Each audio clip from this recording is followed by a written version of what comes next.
Assalamualaikum warahmatullahi wabarakatuh. Hai everyone, perkenalkan nama aku Putri Ayu Ramadhani dari Prodi Farmasi Universitas Muhammadiyah Riau. Jadi di video kali ini, aku bakal ngejelasin tentang struktur membran sel dan fungsinya. Oke, without any further ado, let's get started. Apa sih itu membran sel? Membran sel adalah lapisan terluar yang membungkus dan menjaga komponen sel di dalamnya. Lapisan membran ini disusun dari senyawa-senyawa kimia, mulai dari lipid, protein, sampai karbohidrat. Dan apa saja sih bentuk struktur membran sel tersebut? Nah, jadi struktur membran sel tersebut meliputi fosfolipid, protein membran, glikolipid dan glikoprotein, kolesterol, dan kerangka membran.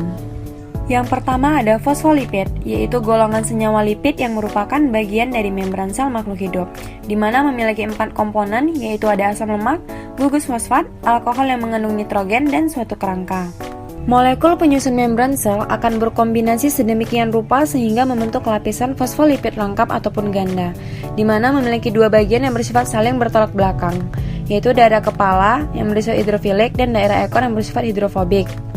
Selanjutnya yang kedua ada protein membran, di mana protein ini memiliki 2 jenis, yaitu ada protein integral, di mana dia terbenam dan menembus lapisan fosfolipid, sedangkan yang kedua ada protein variable, yaitu menempel pada lapisan luar fosfolipid. Selanjutnya ada glikolipid dan glikoprotein ataupun karbohidrat. Glikolipid adalah molekul karbohidrat yang menempel pada lemak, sedangkan glikoprotein adalah molekul karbohidrat yang menempel pada protein. Glikolipid ini dan glikoprotein berfungsi sebagai tanda pengenal bagi sel, di mana setiap organ dan setiap sel itu memiliki susunan glikopid dan glikoprotein yang berbeda. Selanjutnya ada kolesterol, di mana dia terletak pada bagian di dekat dengan kepala fosfolipid. Dia berfungsi sebagai menjaga kestabilan fosfolipid dalam segala keadaan.